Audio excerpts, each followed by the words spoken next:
How confident are you in your resume? What if I told you that the average recruiter only looks at resumes for about 6 seconds? Do you think you have enough in there to motivate that recruiter to take your resume and send it to the hiring manager and get you set up for an interview?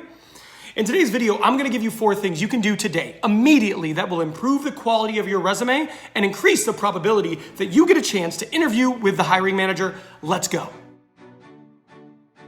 Hey everybody, my name is Ben White with Ben Talks Talent. I've got 11 years experience in interviewing, hiring, talent acquisition, team building, and I am passionate about using my experience to help you become the best candidate possible, land your next job, and maximize every single opportunity from a financial perspective. In today's video, I'm gonna do a part 2 on 4 more things you can do to improve your resume in under 5 minutes. Now, if you haven't checked out that video, do me a favor, when you're done with this one, go and check that one out. I'll link it in the comments or in the description box below. And if you haven't already, take 3 seconds, subscribe to my channel, hit that notification bell so you never miss one of my videos, and smash that like button. It is free and it tells YouTube I don't suck. All right, let's get started with the video. Now, the first thing I want you to do with your resume when you look at it, focus on quality, not quantity. I bet if you look at every single job you've been at and you look at all the bullets you have on your resume or the paragraph, there is a bunch of tasks.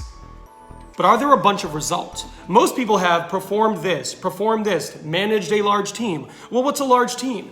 I want people to be more specific. When you put the stuff in your resume that you've done, I want you to think not in terms of, what were the responsibilities? I want you to think, what was my impact? Managed a team of 20. Managed a team of 50. That sounds better than managed a large team, right? Or led a team of 30 to have the highest profitability in company history by implementing blank. Much better, right? So I want you to think about that. Don't just focus on how long your resume is. Many people put too much thought into, do I need 1 or do I need 2 pages? Is 3 pages too much? Okay, yeah, sure, 3 pages is too much. But in the meantime, focus on what really matters. Are you showing them the impact? Are you quantifying the impact in what you did while you were in the roles that you have on your resume? Look at that. Don't focus on tasks, focus on impact. The next thing I want you to do is kind of similar, but it's strategic swaps. Okay, when you have phrases like strong leader or critical thinker, those are all good.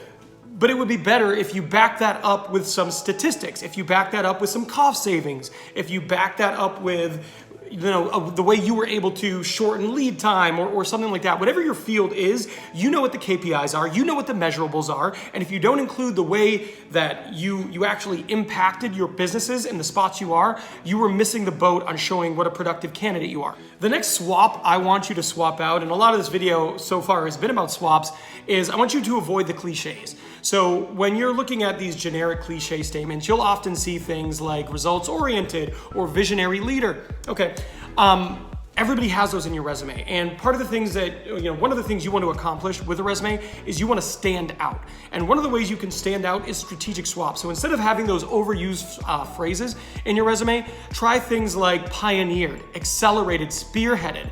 You should aim to stick out and not blend in.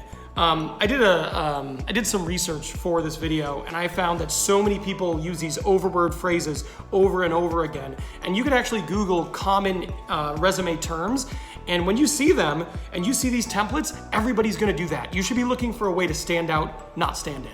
The last thing I want you to do is I want you to swap out your objective statement at the top. So if you have an objective statement at the top, that's waterfront property. You need to swap it out with something more meaningful, like an executive summary. Whenever you apply to a role, they know you want the role. So saying, my goal is to become a mechanical engineer for this company, blah, blah, blah. Swap that out. Something like a strong executive summary makes such a difference. So instead of that, I'm looking to become a mechanical engineer at blank company. Wouldn't that be better if you said something like, I'm a mechanical engineer who is driven by solving complex problems and tirelessly focused on championing process improvements, blank, blank, blank. So that would be my last recommendation here.